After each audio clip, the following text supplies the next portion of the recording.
are people having fun outside. There's too much laughing going on Yeah, what outside. the fuck's going on? We're trying to work. This is not that type of environment to be having No. fun. Yeah. No, we're not supposed to be doing that. I hope the microphones can't pick that up, but there's a bunch of people outside the room right now that are just cackling like crazy. Isn't the laughing is prohibited sign supposed to be up? Uncontrollably. It should be up. Maybe it's not working. I need to go deal with these women. Dude, go jujitsu them. Choke them out. Yeah, every single one of them. We don't have HR here, so there will be no problem. Yeah. We'll be fine. That should be all right. It's gray area. Alrighty. What's happening, Mark? I don't know. You tell me. Wow, we got another handsome gentleman to your left. Hi, I did it again. I got the left and right correct. Oh, you're talking about me? Yeah. You said handsome, so I didn't know. No, it's you, buddy. Yeah, Okay. it's all you. I thought you were talking about that guy way over there in the red shirt. No. We don't like to talk too much about him. You have to have hair to be handsome, and I'm lacking You've that. got hair, it's just not on your head. It's not anywhere, actually. I'm like a naked mole rat. Oh, Hey, now.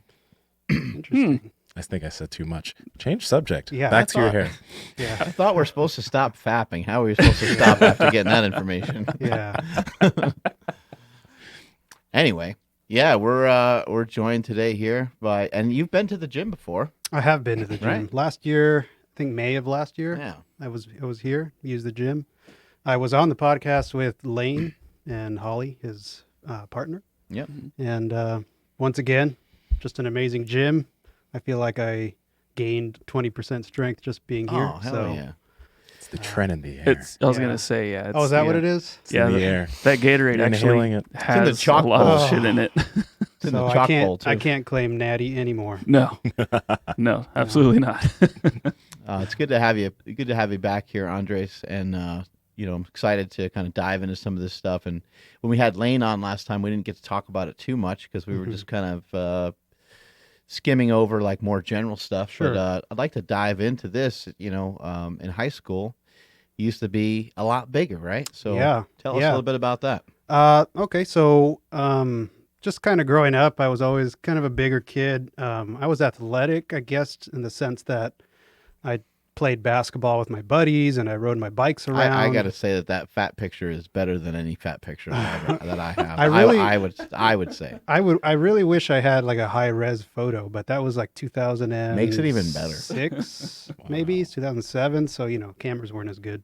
the belly button is easily the size of a donut. Oh yeah, yeah. So we were like out on the lake doing some water jet skiing stuff, and my uncle snapped that pic. And at the time, I hated him for it, and then 10 years later, I was like, "Oh, sweet, Yeah. it's a cool pic." But yeah. So in high school, well, growing up, like I said, I was kind of just a bigger kid, not for lack of physical activity, but more so just diet was awful.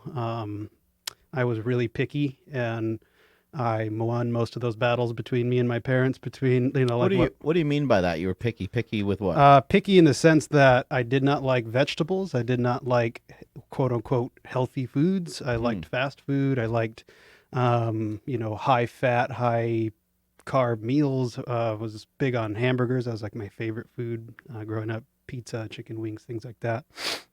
And so I just ate too much, and that caught up with me.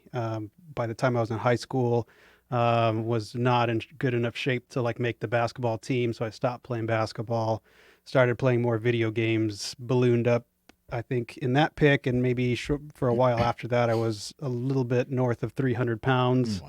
Wow. And I'm not very tall. I'm only 5'8" maybe on a great day. So, that was a lot of weight to carry around. And so, yeah, one day I woke up and, there was a series of events. Like I couldn't get a date to homecoming. Nobody wanted to date me in general. Let's back up for a second, because I think that this is really important. You're saying you're picky with your food. Yeah.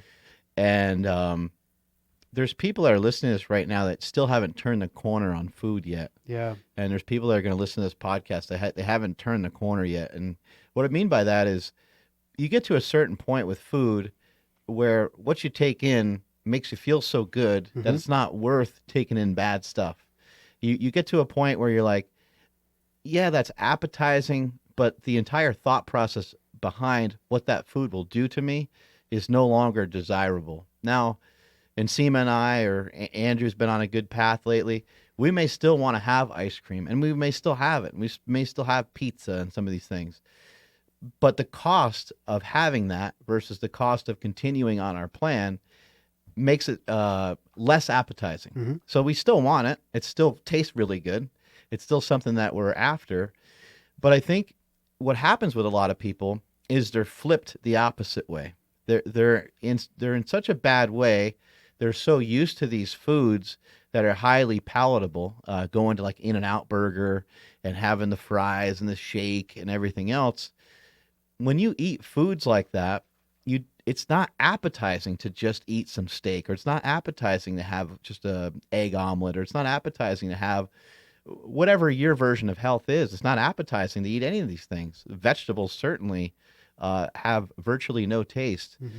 In fact, you could take a couple Doritos, take a handful of Doritos, eat a handful of Doritos, and have the most expensive steak cooked by the best chef in the world, and taste the steak immediately after eating the Doritos. Mm-hmm. And you're not going to taste anything. Mm-hmm. So I think what happens to a lot of people is where you were at, Mm-hmm. where, yeah, you could eat healthier foods and you weren't going to die from it, right?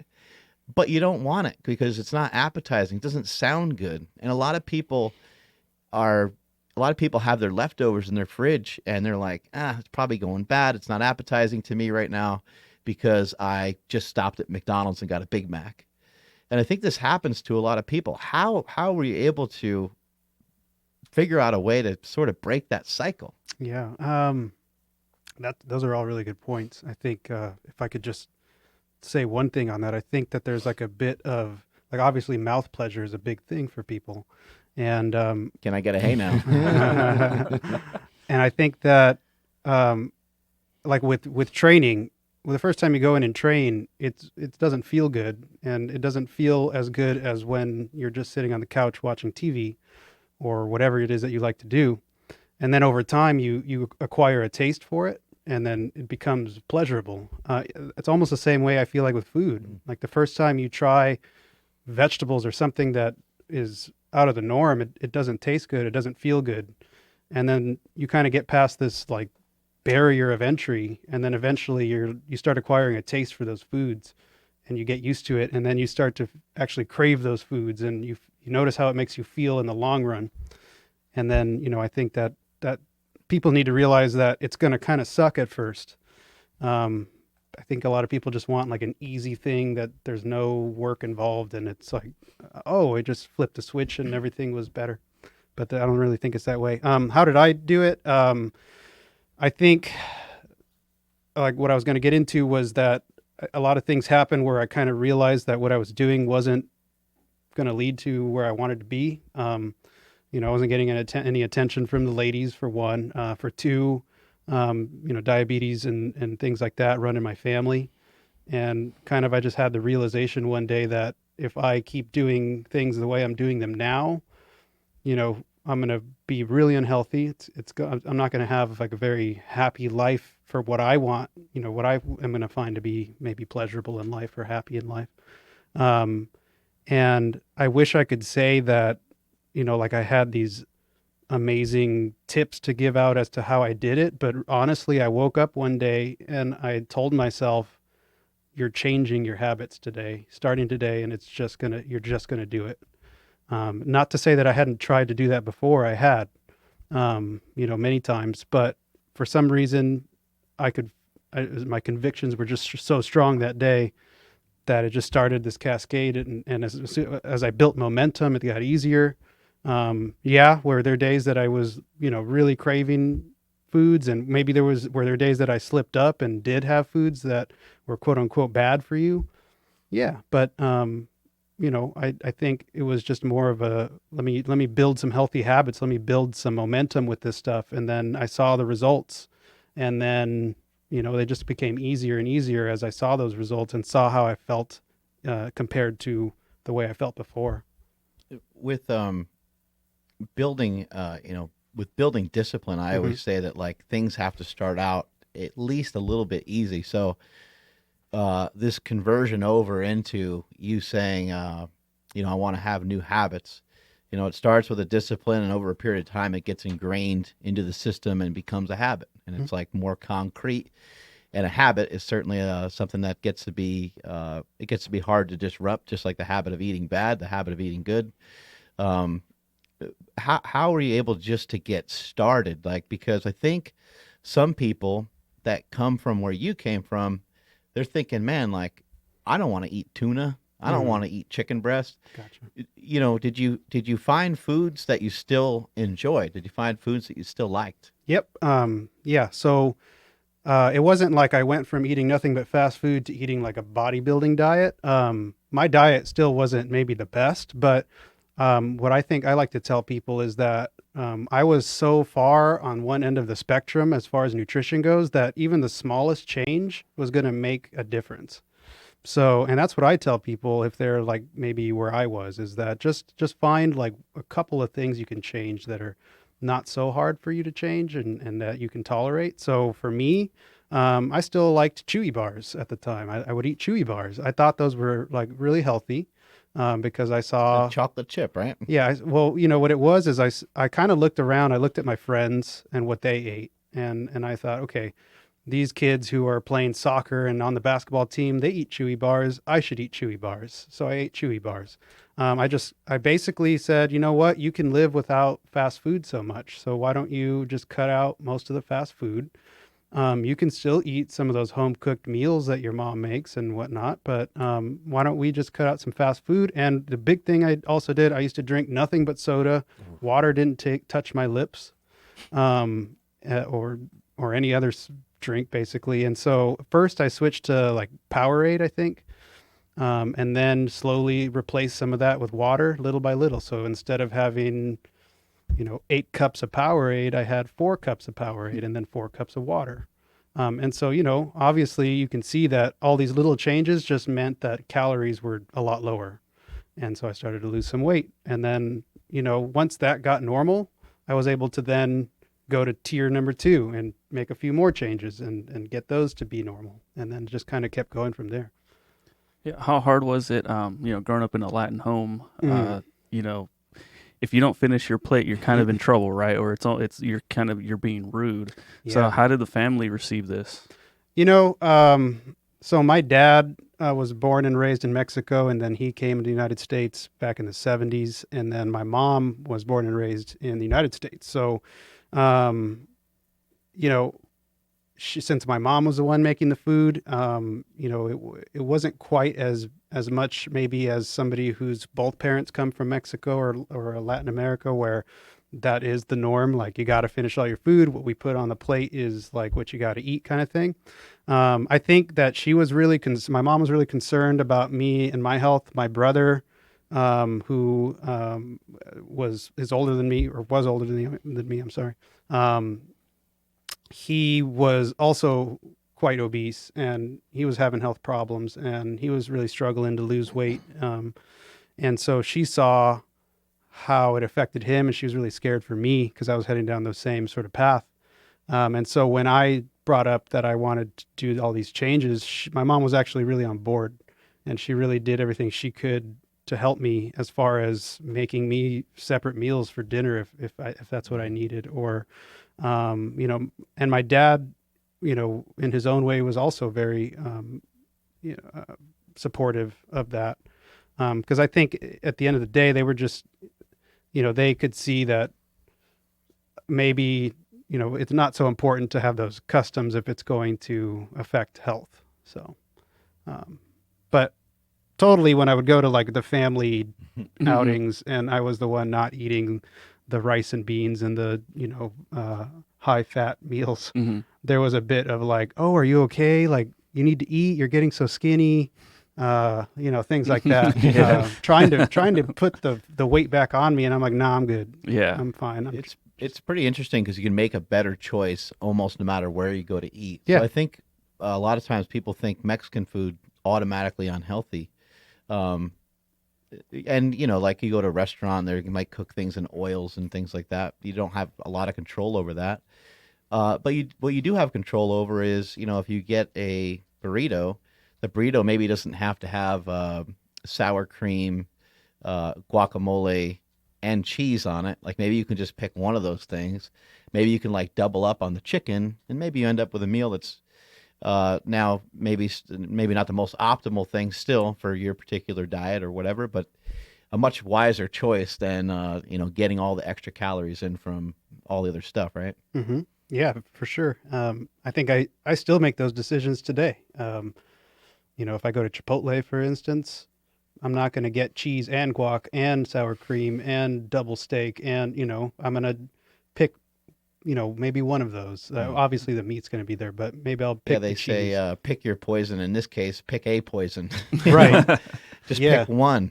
Yeah. And, there's those people out there that can go there and their metabolism's crazy, or they're just super athletes or something like that, or they have high NEAT, and so they're just fidgeting all day, and they got the ability to go and get the double wrap burrito with literally everything double stuffed in there, and they're fine. I But- got one this past week. Yeah? A double wrap burrito, nice. double chicken protein. Yeah. Well, you're trying to get on that gain train, right? Yeah, exactly. But I am So- always fidgety, so maybe I don't know. Maybe I just burn it off. You I don't probably know. do. Yeah, but what's funny is because started changing it. But when you're talking about how you were a super picky eater, Mhm. I was the exact same way. I ate nothing but like hamburgers, pizza, and you couldn't have anything healthy in front of me. I wouldn't eat it.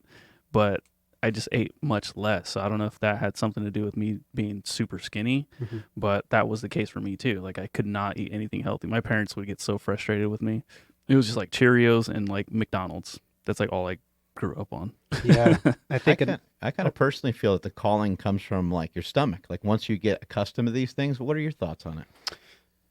what do you mean exactly by that? Well, I think like when you feed your body junk, I mean, it just depends on what you're feeding your body, but I think that your stomach is the one that's kind of like calling for it. Almost like if you were to picture like if you were to throw a bunch of candy out to a bunch of little kids, they'd all have their hands up. You know, Sure. and I think your stomach, in some weird way, is like calling for this junk food to Oh, sure. be in your system. And obviously, there's some attachment to the way the taste is and the mouthfeel, as you mentioned.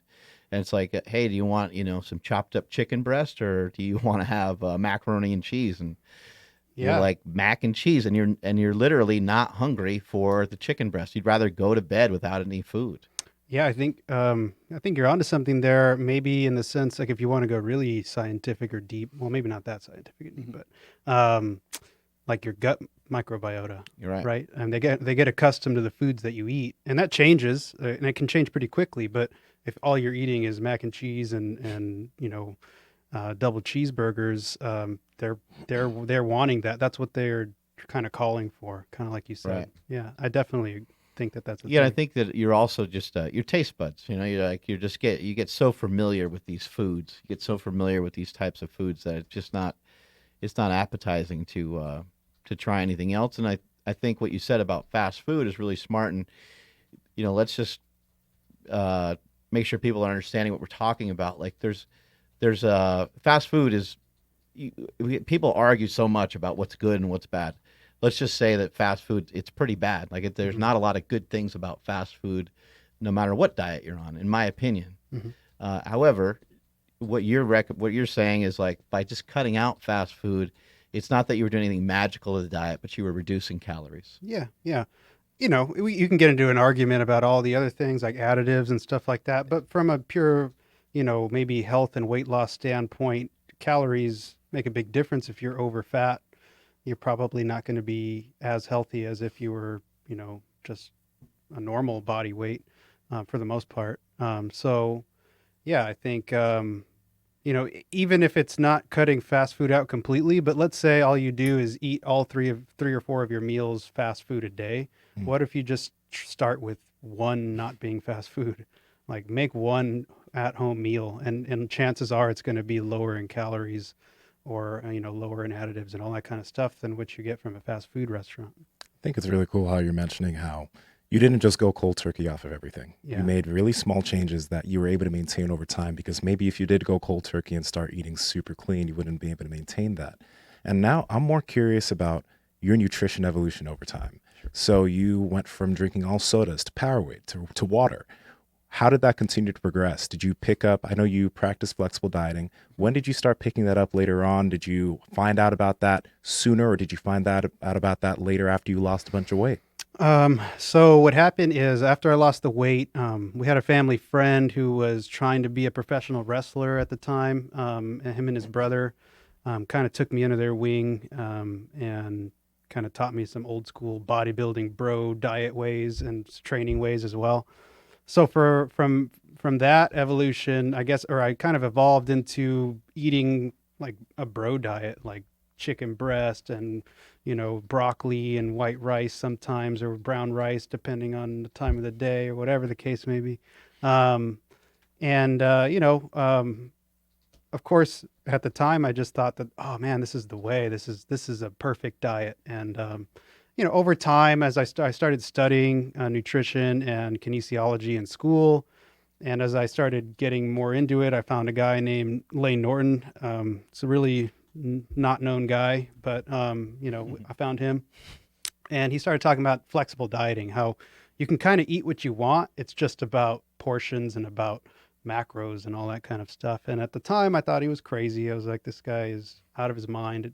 You got to eat these foods. But eventually I saw the logic, and eventually I, saw the science. And so I got into flexible dieting. And I think what happened also is then I got kind of too far the other way, in thinking that, like, oh man, because I'm still a fat kid at heart. So I thought, man, I can eat all this junk food, and I can, if it fits, if it fits your macros, man. And then, and I got to the sort of that end of the spectrum, then you kind of open up another door and you're like, oh, wait, there's this other side. And so I started thinking about actually what's more healthy, what's better for your gut, what's better for maybe, overall performance and things like that. And so now I think I've kind of landed somewhere in the middle, as far as I still will include, like, quote unquote bad foods if there's the occasion to do it, like a family gathering or something, or anniversary dinner or something like that. Of course, that's kind of enjoyable just to have a meal with friends and family. But for the most part, I'm very big on getting the veggies in, getting the whole nutritious foods in, and for clients maybe I'll start them out with a certain amount of bad foods that they can eat, and then kind of just sort of educate them on, or maybe prompt them to kind of pay attention to how those foods make them feel, and then tell them it's still up to you, but you make that decision as to whether you feel like you want to put that in your body, and have the consequences if there are any. I like what you're saying with that, because if you take it away from somebody, they immediately, like a little kid, a little kid takes the toy away from another little kid, and the kid freaks out. But if the kid takes away a toy from another little kid, but there's another toy right there, it's all good. So you're still leaving them with an option. Hey, you could still go towards that. That's perfectly fine, but pay attention to it. Let me know how it makes you feel. And a lot of times, a few weeks go by, a few months go by, people get more consistent. They're more into their workout, and they want to see results a little faster. They'll probably kick it to the side on their own. Yeah, that's one of the Jedi mind tricks I've picked up, is that eventually they kind of end up doing what is best for them anyways, because like, if you prompt somebody to kind of just pay attention, chances are they just haven't been paying attention most of the time. And so when they start paying attention, now this doesn't happen every time, but maybe 9 times out of 10, they're like, oh man, I had that chocolate donut last night, and this morning I just feel puffy, and I don't feel like I want to train. And I wasn't as strong in the gym, and maybe it's placebo, but maybe not, and if it is placebo, then, or nocebo in that effect, it's still real to them, right? So yeah, 9 times out of 10, I find that they're like, yeah, I'm just going to throw that away and have something a little bit more nutritious. One thing I like too is just to overeat.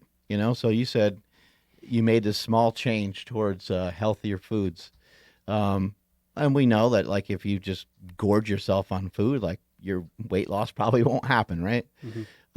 However, I think that when you go from being a bigger person and you're trying to be smaller, you're trying to lose weight, I think sometimes it makes sense just to have at it, just to eat, so that way you feel comfortable. over a period of time, you can worry about like, okay, I'm going to start to restrict. But what I see most people doing, you said you had made the conscious decision of like, I'm going to ingrain new habits and I'm going to change my life.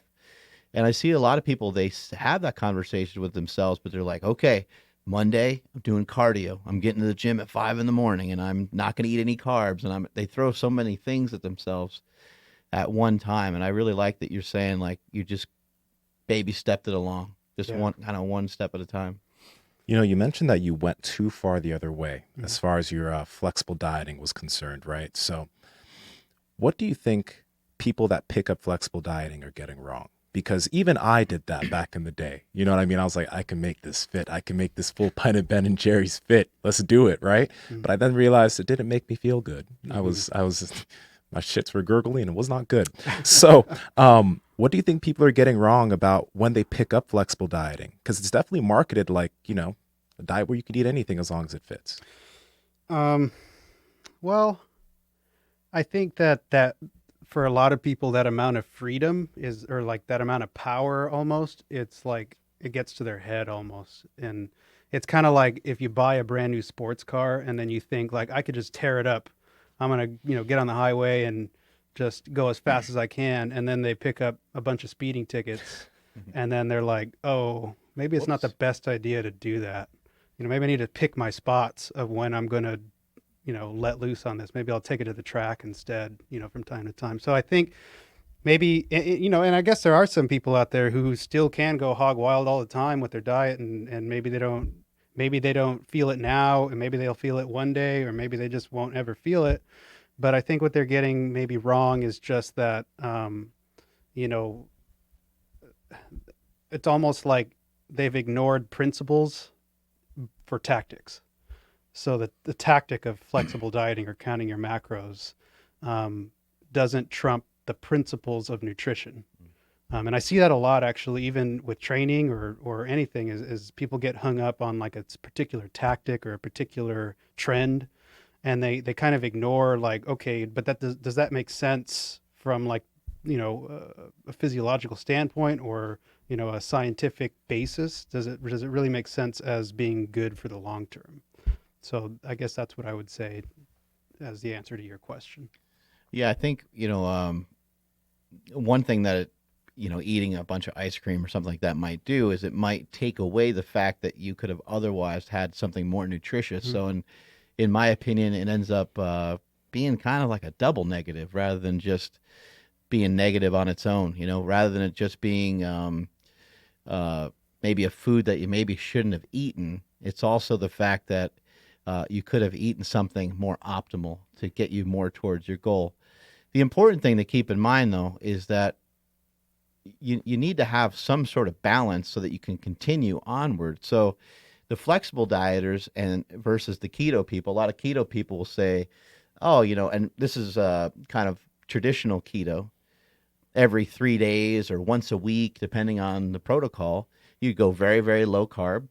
And sometimes it would be after a period of doing a few weeks of low carb to get yourself into ketosis. And they would say, Saturday, Sunday, one of those days, just eat whatever you want. And then it kind of switched over into, eating whatever you want for a whole day. That might be too excessive. So maybe you want to, only eat some junk food towards the end of your night or something, the last 2 meals or something like that. What flexible dieting is saying is saying a very similar thing. The ketogenic crowd is reducing calories by just eating less carbohydrates. So they're doing the same thing that the flexible dieting people are doing on a daily basis. They may not track it, they may not be paying attention to it, but just because you didn't count it doesn't mean it does not still counting. There's still a count. There's still a calorie count. There's still a certain amount of energy that you're consuming. And with flexible dieting, the person may say, I'm just going to cheat a little bit every day.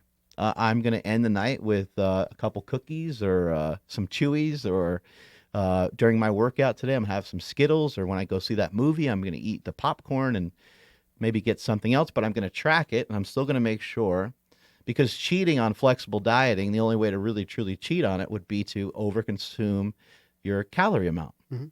That's kind of the only way you can do it. The only way to cheat on a ketogenic diet would be to eat carbs. And so in both cases, they're trying to allow some room for error. They're trying to allow some room for cheating.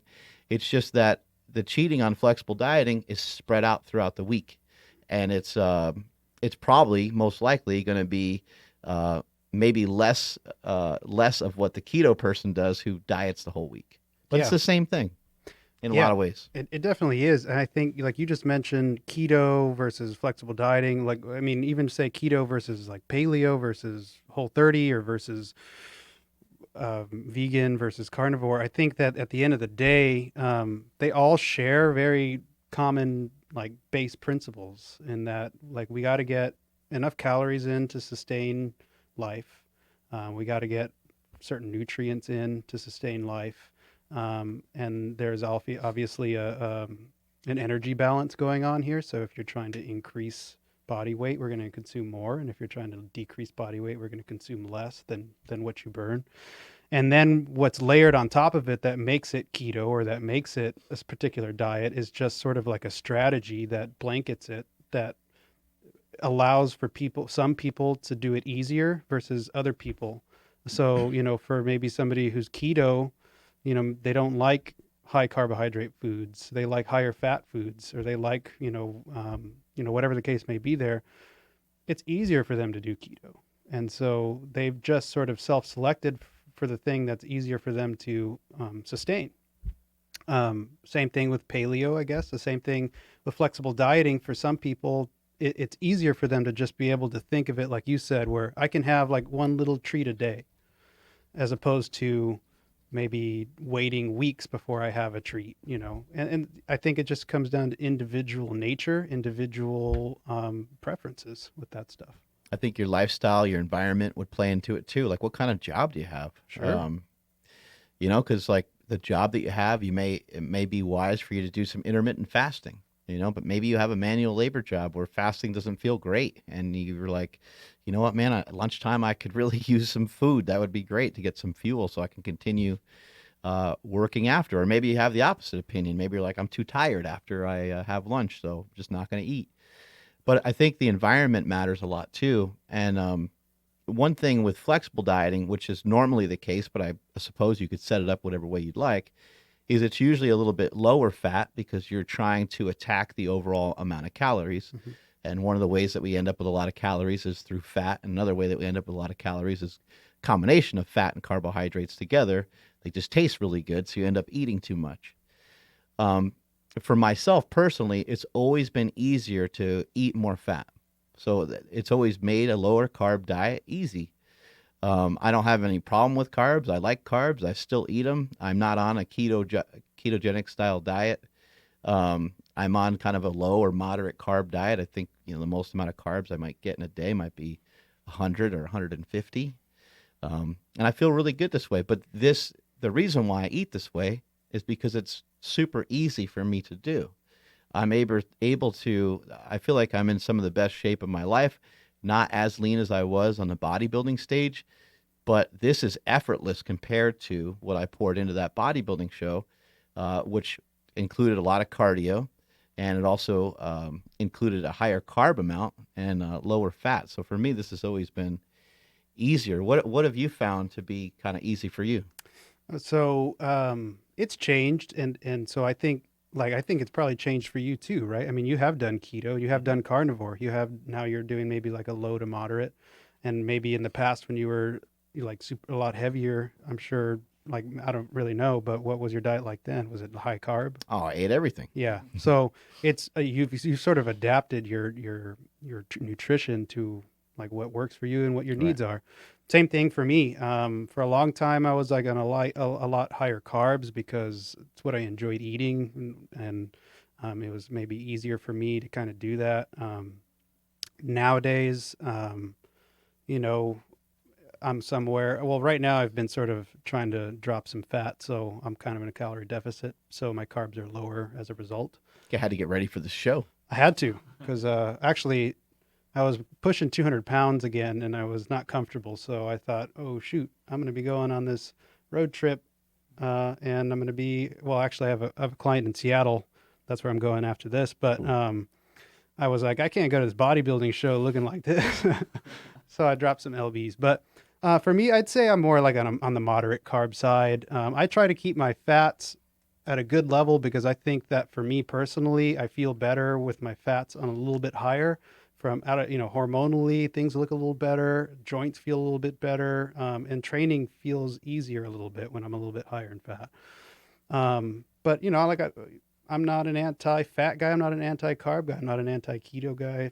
I'm not anti anything. I have clients with doing all kinds of things right now. It's Well, just that's not fancy enough. You're off yeah. the team. Darn We it. got to end the Okay. podcast. All right. Bye, guys. That's not attractive enough for I the know. people listening. They're like, wait, what? The guy's like kind of in the middle of I everything. know. I That's a I like bunch to of say bullshit. it's like I'm a professional fence sitter when it comes to all this stuff. But Oh yeah, I'm with you. No, I'm with you Yeah. too. I'm with you. I'm with that. That sounds good. it's like clients will come to me and be like, "What do you think about this?" I'm like, "It's not bad. I mean, that might work." You know. But what I do is I just basically guide them to what I initially think would work better for them, and then I modify it Mm. because I'm not just somebody who's like, no, you got to do it that way because it's what I thought was going to work first, and I don't want to be wrong. I'm wrong a lot, so and I think that's important for people to also understand is they might try keto and it might not work, and they shouldn't feel like a failure because it didn't work for them. I think they should just take it as data. Like, okay, this didn't work right now. Let's switch things up and see what we can find that works. But so for me, I don't do a hardcore intermittent fasting. I think I usually fast like a 12 hours and 12 hours with eating, just because personally that's what works for me right now. I don't feel like I need to eat in the morning. That's when I'm doing a lot of my work, and I'll have my meal before I go train, and then my wife and I will sort of eat dinner a little later than most people, maybe like 7 or 8 o'clock. But if you don't fast for 18 hours exactly, you're cheating yourself. I know. But well, here's an interesting point. So I've modified that part of my diet for the last, say, week because I was going to be on this road trip, and I thought to myself, I don't want to waste time stopping and getting breakfast when I'm trying to get somewhere on this road trip. So I'm just going to fast until I get to the first point where I need to get gas, and then I'll just, because now I'm saving time. Mm. Was I a little bit hungry?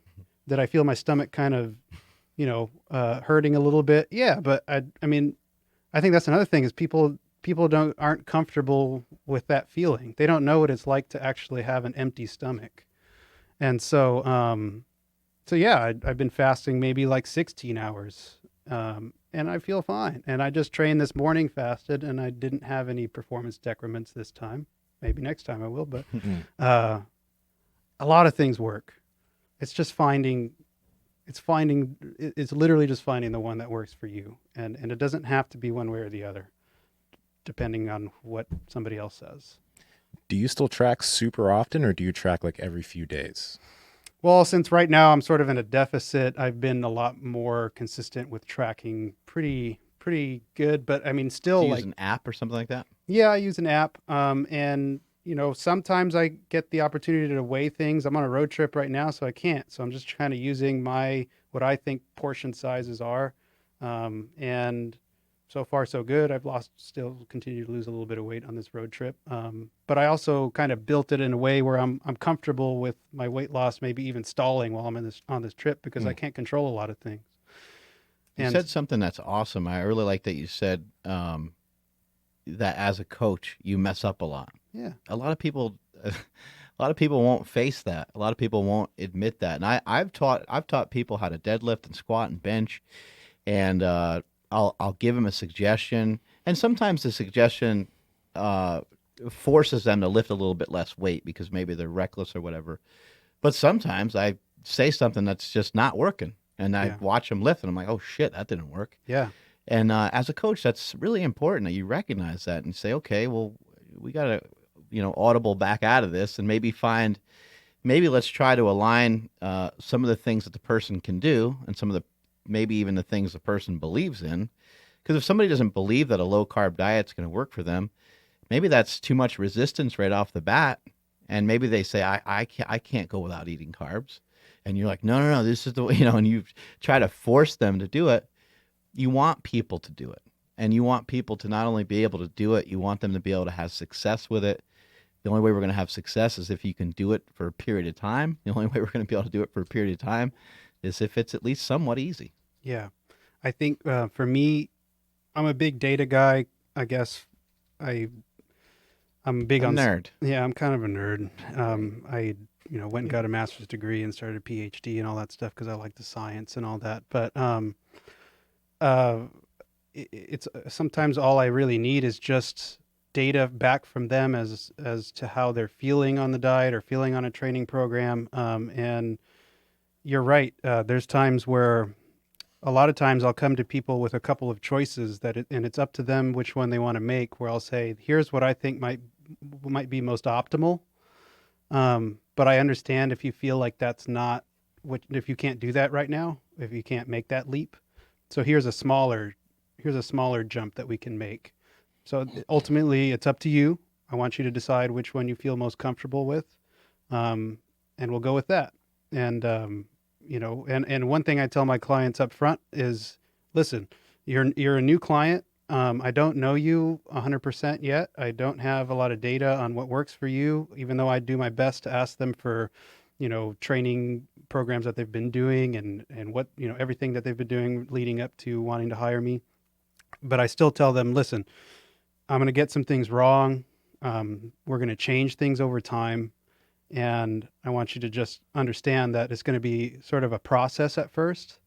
And then eventually I feel like we'll get to a point where I know you pretty well and I can make decisions and we'll be wrong a lot less often. But for now, what I tell them is just trust the process. Please just trust the process. Yeah. What do you believe that the end goal for, let's say that it's not a competition bodybuilder or something like that, the end goal for an individual trying to lose weight looks like in terms of their nutrition?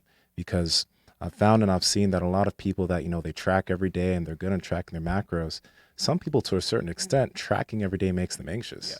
It's like, oh my God, I don't want to see the scale again. And what does that look like for them? So I think that for most people, the prospect of having to track and weigh everything for the rest of their life is too much.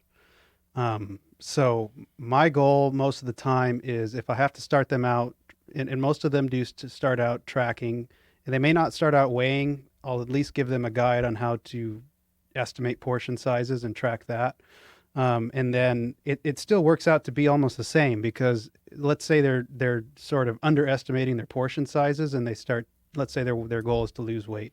They're still estimating their portion sizes at first, and let's say they're not losing weight or maybe they even put on a little bit of weight. It's really an easy fix. I just tell them, okay, just decrease the portion sizes a little bit, and then that gets them going in the right direction. Ultimately, what I like to do is ask people, like, in your ideal world, I want you to picture yourself 1 year from now with your ideal physique and your ideal lifestyle when it comes to your nutrition and all that, and let me know what that looks like, so that way we can work towards that. And for most people, they want sort of a hybrid where they can track sometimes to keep themselves accountable, but most of the time they're able to just sort of intuitively eat a little bit and keep those portion sizes under control, and then kind of maintain what they were able to achieve with the weight loss, say. That's usually what people want, is they want to get back to like a sort of an easier way of living Yeah. as opposed to all the structure. I really like some of the stuff you're saying about how you're handling your clients, because I think you're doing a great job of it, even just hearing it and not seeing you perform it, but you're allowing them to educate themselves. Mm-hmm. You're giving them options, to saying, hey, look, you could try this or this, and we're going to make changes as we go through. As you make those changes, I'm sure you're kind of explaining what's going on and why. Okay, we did this, and we were wrong, right? And you gained 3 pounds, so we're going to switch over to doing this now. And then also by having them track, they're going to educate themselves. Maybe, I forget some stuff. I forget that I used to look at like labels, and I had to learn like how many grams of sugar were in milk. There's a couple people listening right now going, "What? There's sugar in milk?" Oh no. They're like dumping it down the drain. Yeah. You kind of forget, and you forget, all the different. You have to read and look at everything. It's really important in the beginning that you try to be as tight on that as you possibly can, and that you're really, really paying attention. But if people aren't, if they don't further their education, then it's going to be hard for them to kind of do what you're mentioning, which is you should be able to live your life the way that you want. There'll be some restrictions here and there. You should be able to live your life the way that you want, but you should also be able to know how to do that on your own. Yeah. I guess what I like to get people to do, because I feel like I had to do that for myself. I had to one day sit down and ask myself what I want my nutrition and like lifestyle to be like with all of this stuff. And that's kind of how I picked it up, because I was like, okay, I guess I never really had thought about it for myself. Like, am I comfortable with tracking diligently and weighing everything for life? And I kind of wasn't. And I was like, well, I'm going to fluctuate in weight or whatever, but hopefully I stick with it. I want to get to a point where I can stick within a certain range and have the habits and have the education, like you're saying, to keep myself within that range and not have it be such a crazy ordeal all the time. But ultimately, I think some people want to hire a coach because they feel like they really resonate with a certain method that person sort of is ingrained in. That's the keto guy, or that's the flexible dieting guy, or that's the daily undulating periodization guy, or whatever, and that they get kind of caught up in that. I know how to do all those things, but I feel like when people hire me, they're hiring me sort of as just like, yeah, I'm a coach, but I'm guiding them to where they naturally want to go anyways. I think deep down, I think you've mentioned this before. I don't know if it was with Andy Galpin or something. I think it was one of those guests where kind of people already kind of know what they need to do. They just need somebody to reassure them that that's what they should be doing. So I think, some people will hear like, oh, low carb, that sounds really interesting. That sounds like something I could do, but should I be doing that? And they'll hire a coach, and that coach will be like, yeah, I think that'd be a good strategy for you. Let's try it out. Let's act, and let's see what happens. I think it's really awesome, first off, that you have the experience of going from north of 300 pounds. It's now you're jacked, you're strong. You it's I don't know, standing next to you guys. Oof, yeah, this is tough. but Well, Nsima's on anabolic steroids. Gosh. people will believe you. You know that, right? Oh wait, you're not? Anyway, you went from here, and you had an amazing transformation. Now, for a lot of coaches that, let's just say that they've been fit their whole life, what are they maybe missing when they, have to work with an individual that is trying to make a massive transformation like that? Because working with someone who's been an athlete, right, and they want to do a show or they want to do a meet, it's very different from working with an individual that is very, very heavy and they have a lot of things going on. Yeah. What are they missing? Well, I think that it's possible that at first that they're missing that sort of that knowledge of what it feels like, and that knowledge of maybe they've always been athletic, so they don't know what it's like to have to be so caught up in what they eat because they're afraid they're going to gain weight, and they're afraid of going out in public or whatever, being laughed at. That's not to say that every coach that's never been fat doesn't have a compassion or sort of empathy for that and can understand. And that's also not to say that they don't eventually learn that, because I think that working with people that have, over time, they gain that experience of being able to know what that feels like then, because their clients are giving them that feedback of, this is how I'm feeling. And they're like, oh, okay, well, that's knowledge for me. I think I'm just lucky, I guess, that knowledge was just already there. I already have that knowledge because I experienced it myself. And I have a unique understanding of when people come to me and they say, this is how I'm feeling. And I can tell them, you know what? I remember feeling that exact same way. And this is how I dealt with it. And, a lot of times as a coach, I'm just as much sort of like an ear to, a shoulder to cry on, or an ear for them to talk to, that I can just listen to what, and sometimes it's not even about, sometimes they're not even asking for advice. They just want to tell you because nobody else will hear them and nobody else will understand them. So maybe that that would be something that it's possible that a coach who's never been in my position would be missing. Yeah, we had Tyler Cartwright on our podcast, aka Keto Gains. I don't know if that's still his name on Instagram, but Tyler was he was up over 500 pounds, Wow. and I've been big, but I was like big and fat. Kind of some of it was for powerlifting, and some of which I just lost control and got heavier than I wanted to, and had a hard time really reining it back in, because after every powerlifting meet, I'd always lose some weight and I'd always get in like a little bit better shape, even though I was still like puffy. But at a certain point, I just got fatter and fatter and fatter, and wasn't necessarily getting stronger. Um, so I didn't maybe experience some of the same things that, especially like at such a young age, that's got to be super hurtful, and that's got to really really suck. Luckily for me, I didn't get heavy at such a young age. I was already married and stuff, so I already had a significant other, which makes a huge difference. But something that Tyler shared with us was like what you mentioned, like what does it look like, when you set somebody up this way. Um, it's absolutely mind-boggling. Almost as if you were to almost as if you were never exposed to bodybuilding and you got to watch how Jay Cutler ate and trained.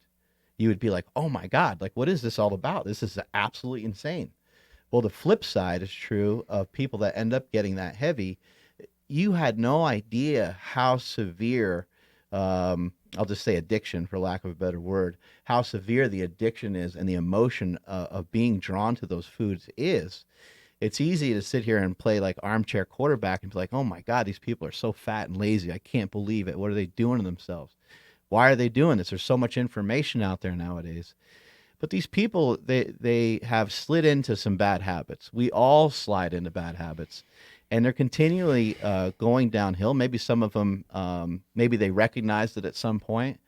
They can't figure out a way to turn it around.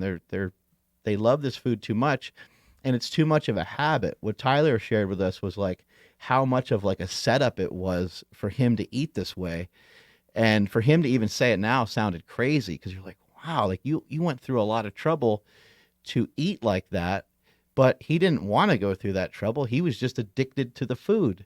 Very much the same way, someone might beat the hell out of somebody for drugs or something like that, or rob a store to get money for drugs or alcohol. And it's insanely sad. And I wish people were more compassionate towards it. I wish they understood it. I do think that, for some people that are 40, 50 pounds overweight, that are making excuses, that are like, oh, I can't lose, I don't have a good gym in my, like, those people deserve to be kicked in the ass. But some of these people that they've spun out of control, they don't have a good understanding on kind of how they should go about doing it. People need to understand this is like it's just a real illness. It's as real as, somebody that has a mental illness, or it's as real as, somebody not being born with a leg. I mean, it's a very serious thing. And it's very hard to get someone headed in the right direction.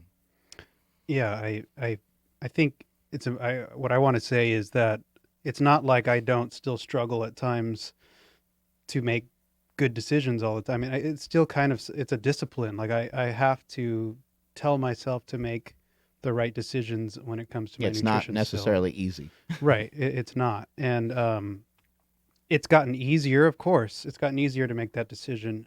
And I think there was a period of time where when you don't see any results anymore, like you're just in a maintenance phase, it becomes so easy to fall back into bad habits because there's nothing sort of extrinsically motivating you anymore. It's all intrinsic, and that can, depending on what's going on in your life, that motivation or that discipline can fade. Um, and I think that for me, being that I was so young, is like I just didn't know any other way. There was some convenience there just because, living at home, you're still getting home cooked meals and stuff. And I think what it was is like I just didn't know how to monitor myself. I would I never was not full basically. If I wasn't full, I'd go back and eat more, and and fast food just tasted so much better to me than any other food. Um, I haven't had, like, I don't know. Would you consider Chipotle fast food? I don't. Nah. No. Depends on Safe what you enough. get there. Yeah. Yeah, that's in the safety zone. So Yeah, I think, snacks, fast food, some of those things can really, kind of wreak havoc, and it might be some spots that people aren't really paying attention to. Um, but yeah, it's so much more complicated, getting to that stage of being overweight, and maybe, some insight that you might have that maybe another coach doesn't because you went through it. You can understand, somebody raiding their pantry in the middle of the night. You might be like, shit, man, how many times have I done that? I used to have a hard time sleeping, and so I'd wake up and I would think I was hungry, but I probably really, I wasn't like truly like hungry. Certainly, I wasn't going to die if I missed a meal, that's for sure. And yeah, I would end up eating. And like, what are you going to eat at that hour? 2 in the morning or 1 in the, or you're not going to. I'm not going to fire up the. Yeah, you're not going to eat a Yeah. bunch of egg whites. Yeah. You're going to eat like cereal or ice cream or some BS like that. And there's a lot of people that are really, really stuck in that cycle. Did you get kind of caught in these kind of habits of like just sitting in front of the TV, plowing through some ice cream, or ordering pizza, or did you get kind of stuck into some of these habits? And if so, how did you get yourself out of them? So, I think that when I was younger, I didn't really have like a huge sweet tooth compared to like a savory, just an insane craving for savory food. So for me, like I got into playing video games, and my favorite thing to do was just get the chips. If they're, I would try my best to convince my parents to get pizza for dinner. That way I could have a piece of pizza, play some video games, go back in between the breaks, get another piece of pizza, just keep doing that. Just Did you have a camera I- at Andrew's house or Oh, something? shoot. I mean, seriously, dude, like identical twins. Yeah. That's all I Like, did. I was just supersetting like thumb exercises with Andrew's like, "What's your last name again?" Yeah, I know. It's Yeah. a little scary here. It's like, wait a second, you're actually from West Sacramento. Oh shit. and that's kind of like that's how I preferred to eat. My mom will always kind of like joke with people when she's talking about me that like I ate like a chipmunk almost. Like I would save half of it and then just keep coming back for more over and over again, like the whole day. That's how I just ate. I just a complete grazing the whole day. And so that was tough for me to break. And I think I'll share that. How did I get back up to like 200 pounds recently?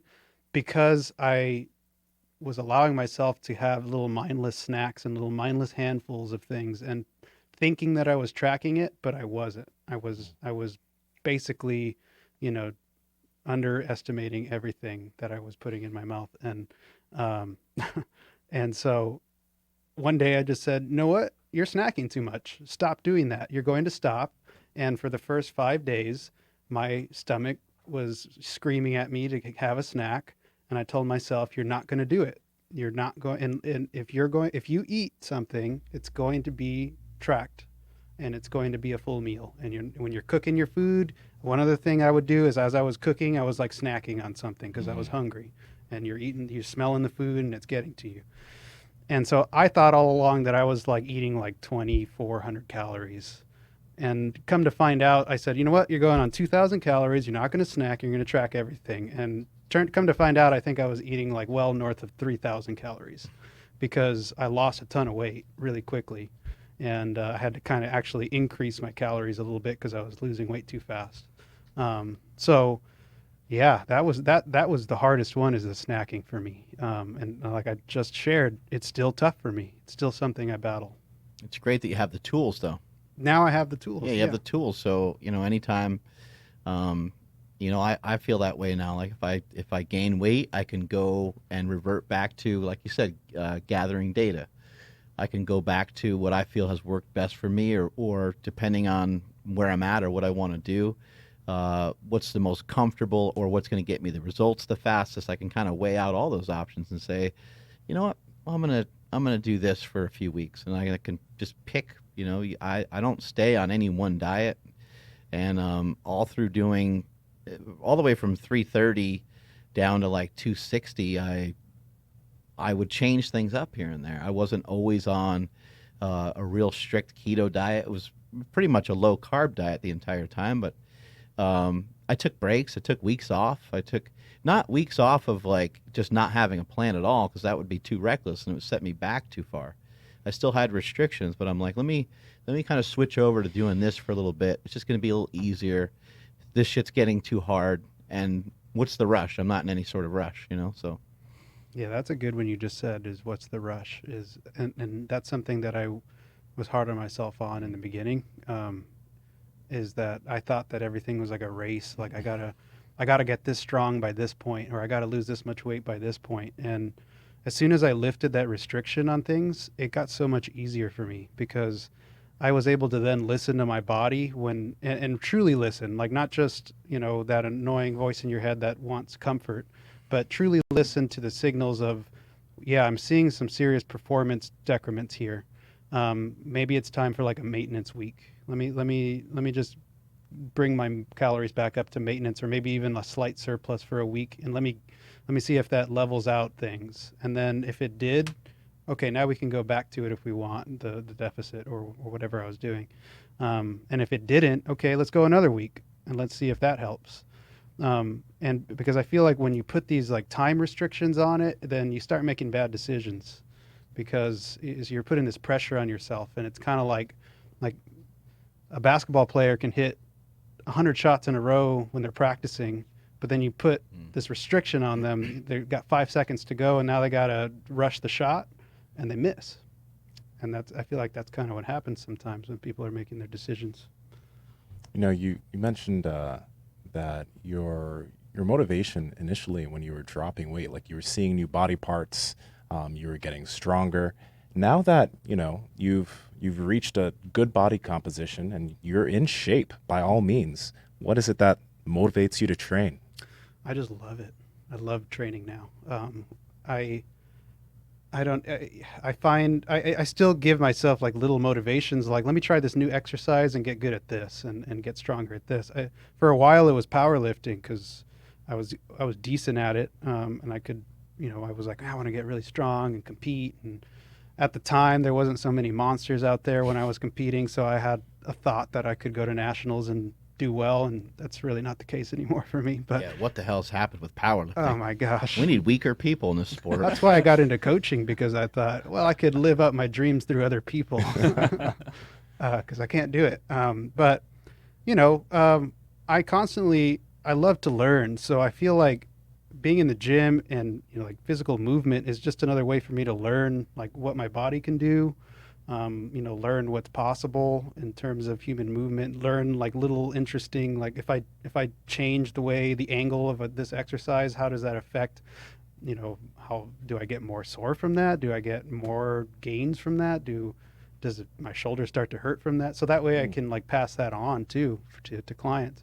So like one thing I've been doing, like today in the gym, I wasn't trying to deadlift super heavy, but what I like to do right now is see how I can make deadlifting. Can I maintain a high level of strength output and still make it aerobic? And by that, what I do is I'll sort of, it's not CrossFit. I'm not sprinting each time. I'm not going to RPE 10 on every set, but I'll hit like a set of 3 to 5 at RPE 7. And then let's see if I can get on the air bike and maintain a certain wattage for a minute, and then go back and do it again. And can I sustain these reps over time? And when do I break down?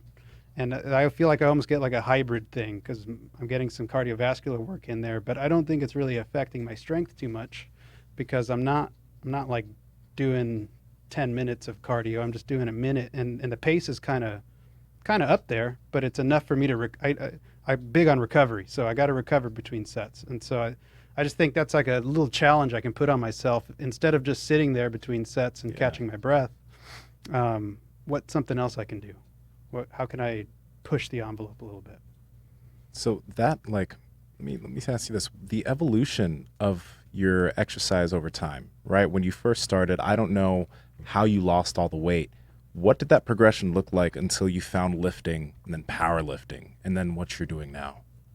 So when I first started losing weight, it was again one of those things, monkey see, monkey do. So I saw all the skinny kids, all the good looking kids were like playing soccer and running.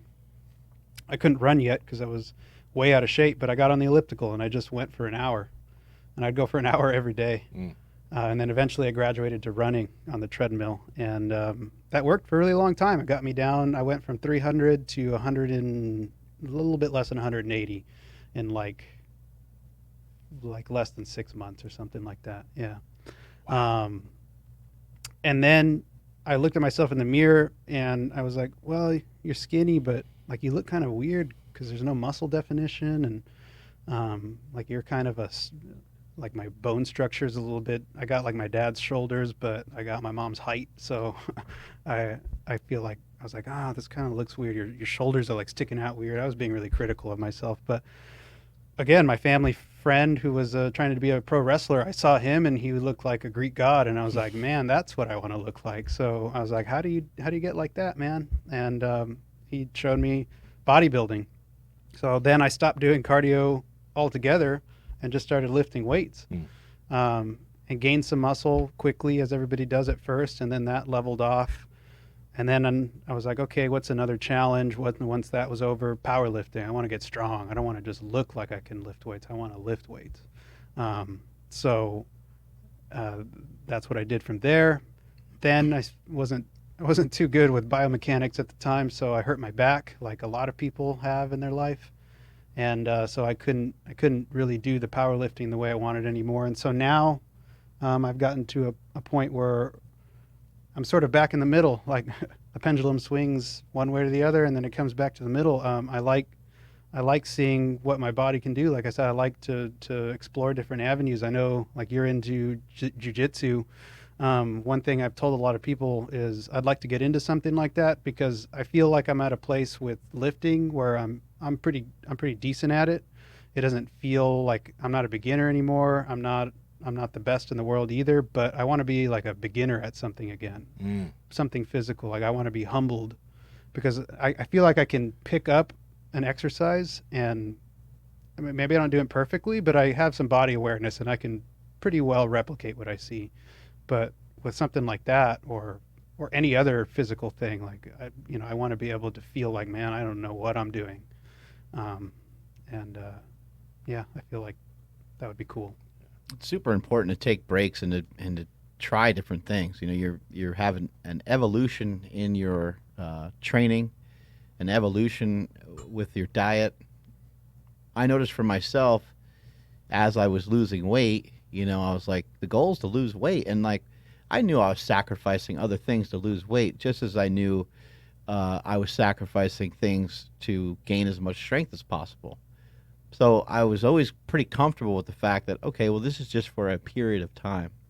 I think sometimes people get a little carried away with that. So you want to be careful with that. Like if you've already lost 30 pounds, you shouldn't be beating yourself up. I hear so many people, they'll say, oh man, I lost 30 pounds, but I've been stuck for like the last 4 weeks. You're like, come on, dude. Like, let's, if you lost 30 pounds, like that's awesome. And also, we're not trying to lose 50 pounds just to only gain it back. Yeah. So this 30 pounds that you lost, that's great. Hopefully we keep it off forever. Yeah. And it's not going to be easy. It's going to be hard. You're going to get stuck from time to time. But like you said, maybe it's an opportunity or a chance to say, you know what, next 3-4 days, or when I go on vacation next week, I'm just going to forget about it. And I don't even care if I gain a couple pounds. Not a big deal. When I come back, I'll get more strict and I'll get back on it. You just have to make sure that you don't end up sliding downhill too much. But Yeah. when I was losing weight, a couple times I got kind of like stringy and I wasn't as jacked, and I'm like, this is not a good look either, and so I had to switch things up. Are you a proponent of the scale? So yes and no. It depends. I like it as a tool because it's one way that we can gauge progress, but I usually like to have backups to that because sometimes the scale lies as to what's going on, overall. So what I when I what I ask people is how do they feel about the scale personally for them. Some people are really freaked out by it. Some people get really bad anxiety about getting on the scale, and I just kind of tailor it to that. And if they're not a proponent of, I mean, if they're really freaked out by the scale and they don't want to do it, I don't force them to do it.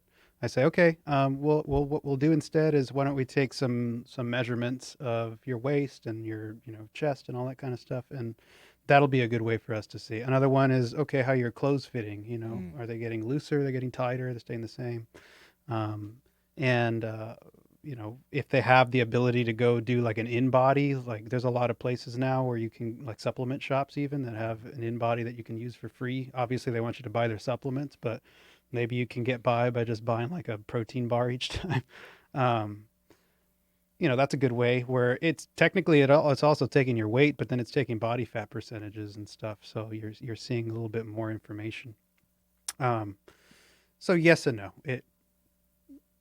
I use the scale personally because it's a good way for me to gauge things, but it's not the only thing I use. Mm. If, there's probably some 16, 17-year-old kid listening that's really, really heavy. And he's like, okay, well, you ran and lost a bunch of weight. Should I do that? What's the best way I can go about this so that my next 8 years will be as beneficial as possible? Um, let's see. I remember distinctly feeling that after I started lifting weights, that I wish that I would have started with lifting weights. Um, I think that lifting weights is probably an easier thing to get into at first, in my opinion, because, well, okay, there's so many, there's so many things to consider there, but like in a perfect world, yeah, I think lifting weights would be the easiest thing to do. Because if you're a heavy guy Mm. or a heavy gal, um, you're probably going to be decently strong already because you got body mass to throw things around. So that creates a little bit of self, self efficacy, self esteem around the exercise. So like if you're stronger than all your friends and you're kind of like able to show off there a little bit, like you want to come back to the gym, you want to do that. Also you're building a little bit of muscle while you're losing that weight. So maybe by the time you get down to your goal weight, you're feeling, a lot better about yourself than maybe I did when I thought I was kind of too stringy, like Mark said. Um, but I also wouldn't discount the value in some cardiovascular work because I think that being more aerobic just helps you recover better. Being more aerobic is, I mean, not to mention all the heart benefits, all the health benefits of cardiovascular disease. So, if to somebody who might be wondering what they should do, my advice is, um, find out which one you feel like you can stick to for the long haul, maybe for now, and do that. So I don't want to tell you that you have to go get a $50 gym membership to lift weights. If literally if all you can afford to do is just go for a walk every day, just start with that. Just start with the easiest thing that you can implement and stick to. Yeah, because if you really don't enjoy it very much, then you're gonna use excuses, You're right? not going to And do be it. like, Yeah. lifting made me really sore, or you know, I don't have time to go today. I got to drive 20 minutes to the gym. Like you'll just start to throw every excuse. And if you have something that you can do, that's take the word easy out of it and just say simple. You got Yeah. something that's pretty simple. It doesn't have a lot of barriers associated with it because everything can be hard for someone who's just starting. So you got something that's pretty simple that you can do uh, at least pretty frequently, a couple times a week. Then that would be probably the best place to get started. Exactly. Yeah. Um, what how much of an impact is the actual? I know you do a lot of stuff with people for their lifting as well. Hmm. How much of an impact does the actual training have on people? As far as, As far as like, well, obviously for strength, you have to train yeah, pretty much, right? yeah. But for body composition purposes, Um, so I think that it probably doesn't make as big a difference as people think it does. I think that you get into the camps of like, is exercise or diet most important? And they're both important. I think sometimes people overestimate maybe how much, like what the caloric burn is of a workout, unless you're doing like, continuously working for 2 hours, like that's going to be a lot of calories. But if you're doing a standard, weight session where you're doing maybe 3 sets of 10 of 5 to 8 different exercises with 1 minute of rest between sets. There's a lot of downtime there, and so you might end up only burning like 150 to 200 calories or something like that during above what you would have just burned anyways. right? And so like And I think that's like a weird habit people get into is like, oh man, I worked out. I earned this big meal. I earned this cheap meal, or I earned this big, double It's like, let from me In show and you Out. what you actually earned. Yeah, Ben and like Jerry's. you earned like this little portion of Yeah, food actually. right. Um, and and it's also actually exacerbated a little bit by like wearable fitness trackers. Like I think you have an Apple Watch over there. I think it overestimates sometimes like what your caloric burn is when you're in a workout. But um, you know, I think it does. I think it is helpful. I just think that I don't want people to over overstate the importance as far as calories burned Mm. goes. But then there's more that goes into that. Like if you're going to lift weights, you're going to preserve muscle as long as you're, lifting, you're not getting hurt, you're eating enough protein and things like that. And that makes a difference body composition wise, because there's a difference between losing weight and losing fat, right? So I think the training helps a lot on that side of things, as far as you can kind of dictate whether you're going to lose weight versus losing fat, depending on what you're doing with your training, a lot better. Yeah, maybe all of us, maybe every single person kind of has abs, but covered up by the food that we're eating, and not Mhm. necessarily the lack of training, Mm-hmm. right? Yeah, I mean it's way easier, I think, and I think that I'll explain why in a second. But it's easier to create a caloric deficit through caloric restriction as opposed to more exercise, and I think the reason for that is a couple of things. One, our brain is very good at creating homeostasis, and so when you're doing extra exercise, it starts sending all the hormones to get Hey, you. man, you got to eat. You got to eat. And if that doesn't work, it actually starts telling you to just move less, as far as like fidgeting, as far as walking around. So as people lose weight, they might start to realize if they pay attention, they'll start to think, oh, like getting up to go do that thing feels like I need to muster up more energy to do that. Because your brain's literally saying like, listen, man, we're done with this weight loss stuff. You need to just like chill out.